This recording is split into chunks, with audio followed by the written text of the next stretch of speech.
مدد کرتا جائے گا، عرش کا رب تمہاری مدد کرتا جائے گا۔ وہ فرماتے ہیں کہ بابا جی جا رہے تھے تو بچے آپس میں بحث کر رہے تھے۔ بچے ایسے بھی ہوتے ہیں، کچھ وہ بھی ہوتے ہیں جو گیموں پہ لڑتے ہیں، اور کچھ وہ بھی ہوتے ہیں جو اتنی درد کی باتیں کرتے ہیں۔ تو بابا جی کو روک لیا، کہنے لگے یہ ہمارا مسئلہ حل کرتے جائیں۔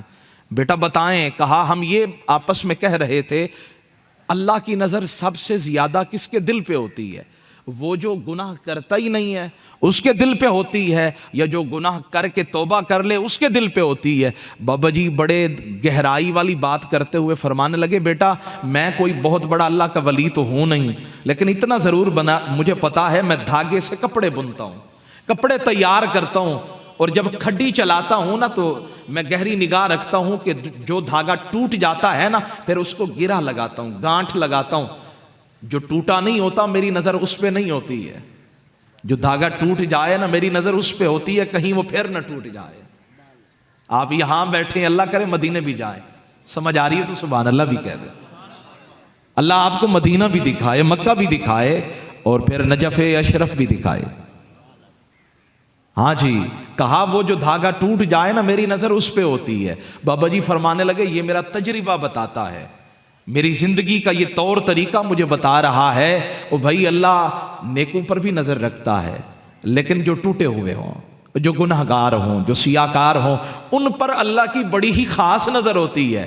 وہ توبہ کر کے جب آ جائیں تو اللہ نظر رکھتا ہے کہیں پھر نہ ٹوٹ جائیں، کہیں پھر نہ صراط مستقیم سے ہٹ جائیں۔ او بھائی اللہ پیاروں سے، عبادت گزاروں سے پیار کرتا ہے، اور کریم آقا بھی یہی کہہ رہے ہیں۔ فرمایا مجھے ایک دعا دی گئی، مجھے اختیار دیا گیا، محبوبہ چاہیں تو آدھی امت جنت میں داخل کر دیتے ہیں، اور اگر چاہیں تو پھر شفاعت کا تاج پہنا دیتے ہیں۔ محبوب چاہتے تو آدھی امت جنت میں لے جاتے، باقی وہ جانے ان کے اعمال جانے، لیکن کریم جو ٹھہرے، محبوب جو ٹھہرے، سخی جو ٹھہرے، محبوب کہنے لگے یا اللہ مجھے آدھی امت جنت میں لے کر نہیں جانی، میں تو ساری لے کر جاؤں گا، میں نے تو ساری امت جنت میں لے کر جانی۔ یہ فکر ہمیں کیوں نہیں ہے جو فکر حضور کو ہماری ہے؟ کاش حضور کے بارے میں ہمیں بھی فکر ہوتی نا۔ آج دیکھیں نا یہ کتنے خوبصورت قالین بچھائے گئے، اہتمام کیا گیا، اچھے اچھے دوست آئیں گے ان کے لیے اچھے کپڑے پہنچائے، نیچے قالین بچھائے، اہتمام کیا ہمارے دوستوں نے، آ کر بیٹھے پریشانی نہ ہو۔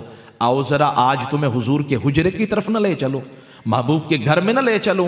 حضور جب سوتے تھے پوچھا گیا ام المومنین حضرت عائشہ سے، حضرت حفصہ سے پوچھا گیا امی جان یہ تو بتائے ما کان فراش رسول اللہ صلی اللہ علیہ وسلم فی بیتک، یہ بتائیں حضور جس بستر پہ سوتے تھے وہ بستر کیسا ہوتا تھا؟ جس بستر پہ حضور براجمان ہوتے تھے وہ کیسا ہوتا تھا؟ جس پہ حضور نیند فرماتے تھے وہ کیسا ہوتا تھا؟ ذرا دل پہ ہاتھ رکھ کے سنیے گا۔ آج کون سا گھر ہے جس میں بیڈ نہیں ہے؟ آج کون سا گھر ہے جس میں نرم و گداز بستر نہیں ہے؟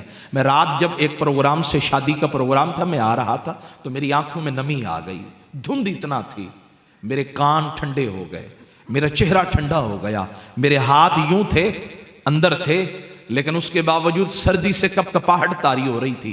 میں سوچ رہا تھا یار میرے گھر کی چار دیواری میں پھر کمرہ، پھر کمرے کی چار دیواری میں چار پئی ہے، چار پئی کے اوپر بستر لگا ہے، بستر پر میں رضائی اوڑھ کر لیٹا ہوں پھر بھی سردی لگ رہی ہے، اور جو اس سردی کے اندر چوکوں پہ ہے، جو اس سردی کے اندر رات کو بغیر چھت کے رہ رہے ہیں، ان کا حال کیا ہوگا؟ یہ درد جب آ جاتا ہے نا تو پھر زندگی میں تبدیلی آ جاتی ہے، انداز بدل جاتا ہے۔ رسول اللہ کا کلمہ پڑھنے والوں، قبلہ عالم کے پڑوس میں بیٹھ کر حضور کی باتیں سننے والوں، حضرت حفصہ نے کہا آؤ تمہیں بتاؤں حضور کا بستر کیسا ہوتا تھا۔ فرمانے لگی من عدم حشوہ لیف، میرے محبوب علیہ السلام کے نیچے یہ تکیہ مبارک جو رکھا جاتا تھا نا وہ چمڑے کا ہوتا تھا، اور اس چمڑے کے اندر کھجور کی چھال ہوتی تھی۔ یہ سادگی کا عالم تھا۔